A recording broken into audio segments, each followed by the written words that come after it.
Hoje é 8 de outubro de 2019, são 17 horas e 5 minutos. Horário em que esse escriba pode dar uma olhada nos dois diários que lhe chegam todos os dias à mesa. Interessa muita coisa, mas principalmente o que sai aqui no Metrópole A15 do Estadão foi ataque contra a magistratura, diz juíza esfaqueada, uma eminente magistrada do Tribunal Regional Federal lá na Paulista, foi esfaqueada por um procurador da Fazenda Nacional. Ele não foi revistado por ser procurador da Fazenda Nacional. Há uma norma que dispensa essa revista. Não houve falha nos procedimentos normais de segurança. Em síntese, procuradores da Fazenda Nacional são dispensados de revista pessoal, como, obviamente, procuradores da República, promotores de justiça, magistrados estaduais, magistrados federais e desembargadores, juízes de segundo grau, não são revistados.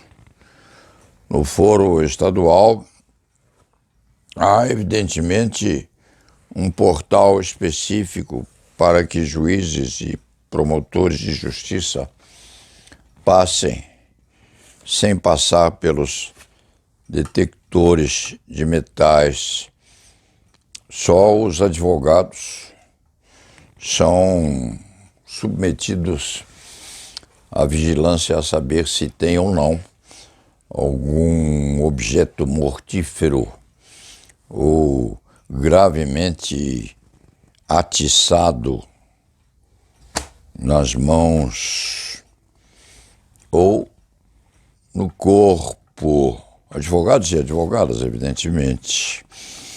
Nos presídios, então, a situação assume um protagonismo caótico, porque as advogadas têm suas bolsas vigiadas, fiscalizadas, examinadas, radiografadas e submetidas àquele gênero de visualização que nós todos conhecemos quais são. Essa questão correspondente a porte de armas de fogo ou de armas brancas assume uma condição muito importante hoje, principalmente quando há esse decreto presidencial correspondente ao uso e porte de armas de fogo, com uma regulamentação mais liberal. O que vem sucedendo, ou o que sucedeu nos últimos dias? O ex-procurador-geral de Justiça lançou o livro na livraria da Vila ontem, com uma aquisição fraquíssima. Muito pouca gente compareceu ao lançamento. Há inclusive uma foto do ex-procurador-geral sentado à mesa, esperando, aguardando que alguém lhe comprasse um exemplar, mas, pelo jeito, não houve muito pretendente à aquisição. Este escriba leu, sim, inteirinho, o livro do ex-procurador-geral, fazendo as anotações de estilo, porque é muito cuidadoso nesse sentido. Achou, evidentemente, muito extravagante aquela afirmativa que deu origem, inclusive, ao afastamento dos possíveis adquirentes, correspondente àquela afirmativa, a pretensão, felizmente afastada, do escritor, tempos atrás, de atirar contra o ministro Gilmar Mendes. Depois houve a mão de Deus, uma mão benfazeja a afastá-lo daquela pretensão terrível e, obviamente, desarrazoada. O Escrivá leu, sim, a obra do ex-procurador-geral. Tem aquele livro alguma coisa muito interessante sobre as vestes que protegem o Supremo Tribunal Federal das fofocas existentes por fora e de peculiaridades ligadas, inclusive, à administração federal. Tem sim, e aquilo foi estragado pela transparência com que o ex-procurador-geral repete aquela afirmativa de que havia oferecido ao pensamento, à subjetividade, a possibilidade de disparar contra Gilmar Mendes, depois, ultrapassada a pretensão, aquela expectativa toda que nós conhecemos muito. Evidentemente, os possíveis adquirentes se afastaram, porque o ex-procurador-geral caiu em desgraça. Cair em desgraça é o termo correto, porque autoridades, obviamente, não haveriam de ir visitá-lo para a aquisição do livro. E quem autoridade não era, com maior razão, não iria comparecer ao lançamento. Volte-se aqui. Para a juíza esfaqueada, ataque foi à magistratura. Há um estímulo, sim, em comportamentos anteriores que podem habilitar uma criatura psicoticamente agressiva a tentar repetir o que já houve. Esse escriba poderia descrever, se a memória o auxiliasse, ou se quisesse, uma série de criaturas submetidas a tais ataques, uns com êxito assegurado, outros em tentativas falhas, mas no correr do tempo e na anterioridade do século, submetidas a esse tipo de acicatamento da vontade de ferir. A eminentíssima magistrada sofreu ferimentos, acredita-se, leves, assustou-se muito, mas é bom dizer e afirmar que seu agressor era uma criatura diferenciada e protegida contra o exame de suas vestes, dispensada, imune a tanto como muitas outras autoridades. E estimuladas tais pessoas, embora absurda e extravagantemente, até mesmo por conduta aberta de filho do presidente da República, que foi ao hospital visitar o pai, exibindo a arma à cinta com o paletó, mostrando o coldre daquela arma que era evidentemente uma pistola de grosso calibre.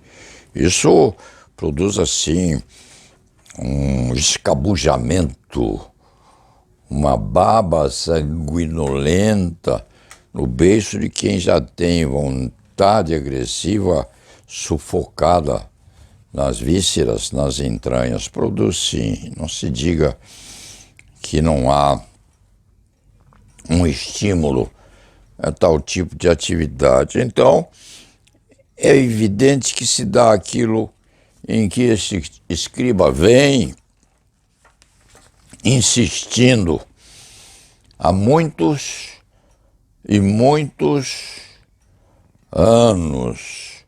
Todos, mas todos menos ninguém, nem mesmo o Papa Francisco, todos devem passar pelos detectores de metais nos prédios públicos ou naqueles em que esse tipo de investigação possa apresentar-se com muita possibilidade de execução em função dos acontecimentos ou dos arredores.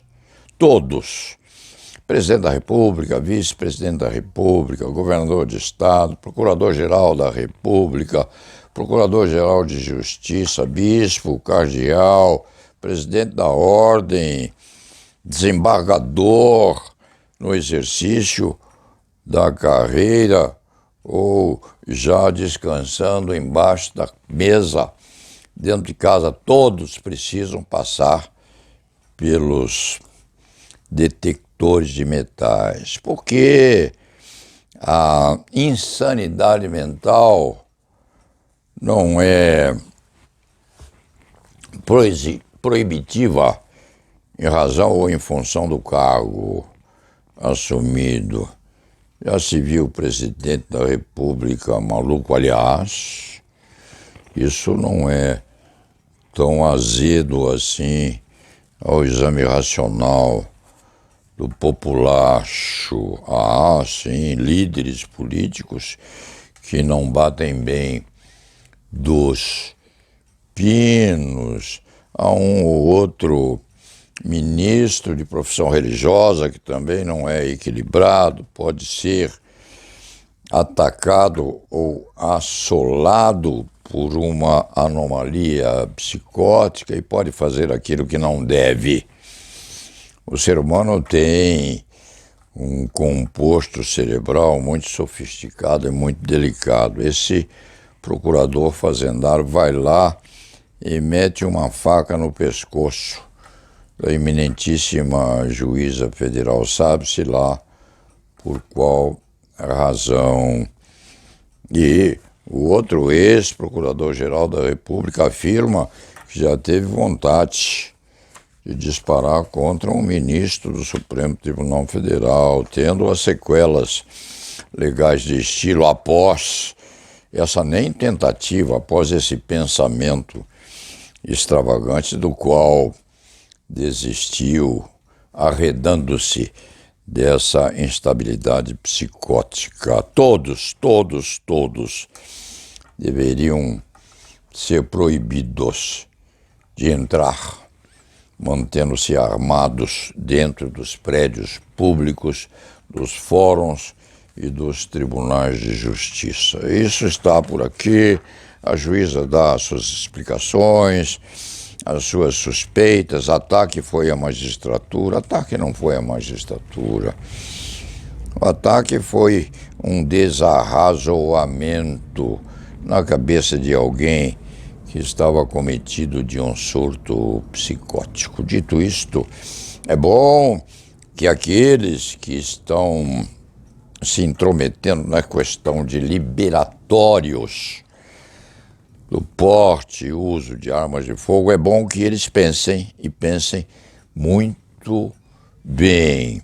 O filho do presidente da República, candidato cresce a embaixador do Brasil nos Estados Unidos da América do Norte, vai visitar o pai armado com a arma à cintura e exibida. O procurador da Fazenda tenta esfaquear uma magistrada.